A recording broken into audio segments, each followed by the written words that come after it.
We are told the table gives information about the number of points scored by each of 16 students in a game. Okay, so you have the number of points on the left hand side and the frequency on the right. Tina worked out the median of the number of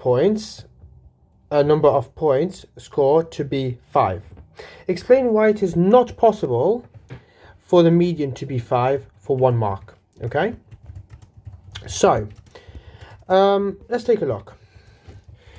For a start, there is no frequency number for the number of points being scored as 5. It only goes up to 4. Okay, so the most obvious point to go with is the number of points only goes up to 4. So the number of points only goes up to 4. This is worth 1 mark, and you get 1 mark for any acceptable example. Okay, you could have also said because the median is 2, so if you calculated the median yourself, that would have gotten you a mark.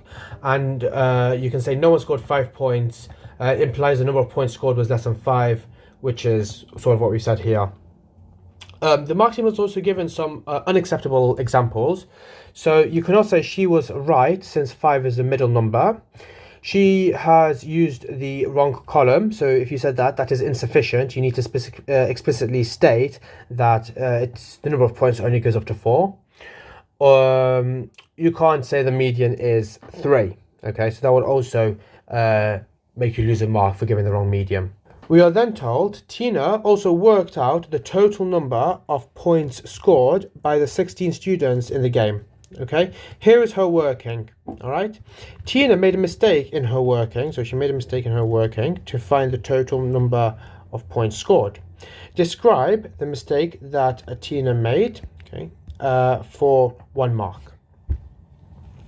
So let's evaluate this. Okay, let's first check that she's done the correct multiplication. Okay, so the first is 0 times 1, so the number of points times 1, that is correct. 1 times 3, 1 times 3, that is correct. 2 times 5, 2 times 5 is correct. 3 times 4, 3 times 4 is correct. And 4 times 3, 4 times 3 is correct. So what she has done, she has correctly got the multiplications that need to be carried out to work out the total number of points scored, and she intends to sum them. So that's all good. Okay, now let's check her results. Okay, so 0 times 1, well, she's written 1 as 0 times 1, and that is not the case. Okay, so the mistake that she has made is she has said 0 times 1 equals 0, not 1, as Tina has stated. Okay, this part is worth 1 mark, and you get 1 mark for a answer as I've stated here. You could have also said anything times 0 is 0. Okay, which says the same thing. However, you would have not gotten the mark for saying the correct answer is 37, and it's because the question didn't ask us to work out what the correct number of points scored was. They asked us to identify the mistake she made. Okay, so we have to go through her working to see where she made the mistake.